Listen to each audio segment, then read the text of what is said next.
And welcome back. Invisible Hands is a community-based not-for-profit organization that delivers groceries, prescriptions, and other necessities to those who are most vulnerable, to those who've been affected by COVID-19, which includes the elderly, the disabled, as also the immunocompromised.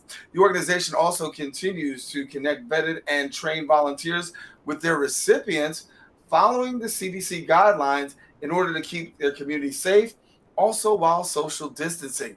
And joining us now to share a little bit more about the organization and the great work that they do is now, and give us further insight, is co-founder of Invisible Hands, Simone Polanco, and Policano, I'm sorry. Thank you That's so much, okay. Simone Policano. Thank you. Thank you for having me. It was so great to talk to you. No one can ever pronounce my last name, so you are good. Listen, I want to make sure I got it right. I blow things from time to time, but that is important for me. Good to have you. Thank you for having me. So listen, when we talk about Invisible Hands, obviously, as we said, COVID-19 affects a lot of different people, but you guys are really in there, bridging the gap and getting in between some of the most vulnerable during this time. So talk about some of the great work that you're doing here. It's been such a rewarding experience. I mean, this all started, about almost 4 months ago now, almost to the day, where I was just walking home from from the subway to my apartment in Queens, and I saw my local supermarket. This was like the middle of March, so we weren't on like full lockdown quarantine times yet, but it was starting to not look so great. And I was walking by my local Key Foods, and there were just a ton of elderly folk coming in and out. And I remember thinking, like, this doesn't feel safe. I wish there was some way that like I could offer to just go in and do their shopping, so they could stay outside the store. And I went home and I just posted on my Facebook, and I was like, hey, does anybody know of a way that a young, healthy person could volunteer to bring groceries to the elderly or the immunocompromised right now? And a bunch of my friends reached out and basically said, I don't know of an organization or something that's doing this, but I would love to help if you find something. And then an old friend of mine, Liam, called me. He saw the status and he basically reached out and was like, wait, I love this. Let's why don't we do something? Why don't we be the people to make this? And we kind of put our heads together and we launched Invisible Hands. And, in the past almost 4 months, I think the way that New York has responded to the crisis has really changed and grown. An infrastructure that didn't exist a few months ago now does exist. And it's been amazing to be a part of the story of how New Yorkers really came together to support each other during this time. So it has definitely been a wild ride. Yeah. So give us a little bit more about how the program works for somebody who may not be so familiar. Yeah, absolutely. So you can go to our website, invisiblehandsdeliver.org, and you can put in, if you need groceries or need prescriptions or anything to be picked up for you, you can put in a request through our delivery request form, and we will match you with a volunteer in your neighborhood, and you'll get a call from them directly. And from then on, it's all sort of you talk to your volunteer directly, and you coordinate the delivery, the delivery time, and kind of what stores you need them to go to, and you kind of work all of the logistics out with them, and then they go do your shopping and bring it right to your door and leave it at your doorstep. So it's contactless. We try to obviously mitigate the spread of COVID as much as is physically possible. All our volunteers wear masks and gloves and have been practicing social distancing. So it's really a way to keep the most at risk right now inside and protected, and having healthier folk who are less at risk out doing the dirty work. We also have a call center that you can call if you're not so tech savvy, and if you want to sign up to volunteer, you can also do so on our website. Yeah. So when we talk about some of the great work that you're doing about volunteer, I mean, it takes volunteers to make it happen. So what's required of a volunteer, and how can they get involved? Absolutely. So again, invisiblehandsdeliver.org is our website where all of our information lives, and you can sign up to volunteer on the website.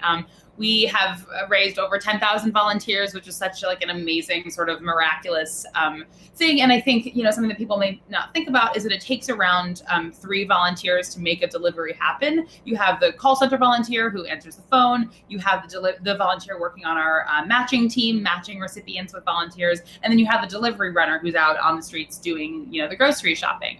So if any of that sounds interesting to you, if you have some, free time now because everything's kind of on pause, and you want to do some deliveries in your neighborhood, you just sign up on our website and you'll join our Slack workspace. We work on Slack, and you just join your neighborhood channels, and then delivery requests come in and you claim them as your free. So it's only when you're free. Like, it's not like you sign up and then you have to do a certain number of deliveries. You can sign up and do 1 or 2 or 20, and that's great. And you can also volunteer remotely, work from home to kind of help us run our back end operations with like our call center and our matching service. So yeah, we've got this whole team going on, and it's really fun, and it's a great way to be involved in your community right now, and spend the summer helping your neighbors.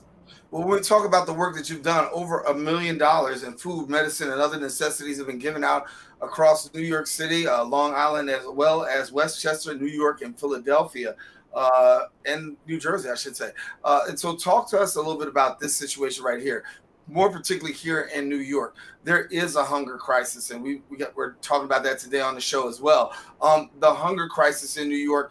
What are you finding between people with those calls for hunger, and what are you hearing with boots on the ground? Yeah, I mean, New York's hunger crisis is astronomical, and COVID has only made it worse. 1 in 4 New Yorkers is food insecure and is unable to, afford their own groceries. And so you have a food insecurity problem, and now you have a food accessibility problem, because people who maybe even can afford their own groceries, it's now not safe for them to go outside. So initially, we started sort of focusing on the piece of, we just want to keep people at home, and so let us, go out and buy your groceries, but people still paid for their own groceries. And as the crisis has sort of shifted, we've also been very intentional about wanting to have a program that also tackles food insecurity, so those who can't afford their own groceries. Because as services like Fresh Direct and Instacart and Amazon food delivery services come back online, because when we first started, those were totally overrun, people who can't afford their own groceries will still never be able to use services like that. So we've been partnering with food pantries and mutual aid organizations that are able to cover the costs of their constituents' groceries. So we've been coordinating a lot of like food pantry pickups and drop-offs. We work with the New York Common Pantry every week, which has some drop-offs in the South Bronx. And so we are making sure that we're also targeting the food insecure population, because obviously the economic devastation of COVID is, arguably almost as bad as the disease itself. Yeah. And as we see things start to slowly reopen, New York City starts to get its grips back. What are your plans, and how do you plan on still working this thing out? Yeah, absolutely. I mean, we're trying to respond to this thing in real time as it's changing. We're seeing New York. This is amazingly, today is the first day with, knock on wood, fingers crossed. Actually, yesterday was the first day with no new COVID deaths in New York City, which is amazing.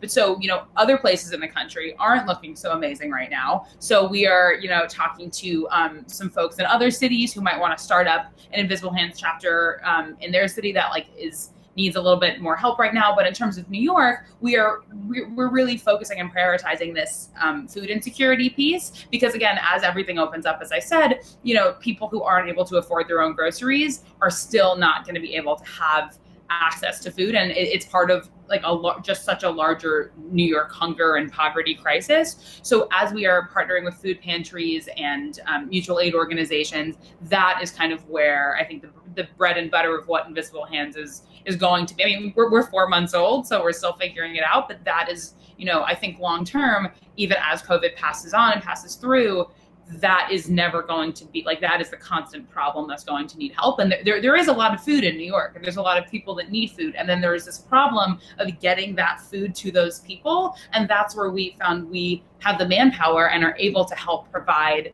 services to sort of connect people to the food that they need. So that is what we are gonna, keep doing as long as we can. Yeah, well, Simone, before we get out of here, please do me a favor and tell people how they can get connected to you. Yes, absolutely. So all of our stuff is on invisiblehandsdeliver.org. You can find us on Instagram at invisiblehandsdeliver, and everything that you could need to know about us is on our website. So please come check it out. If we can help bring some food to you, if you want to sign up to volunteer, all the information is on the website, and we would love to have you as part of the Invisible Hands family.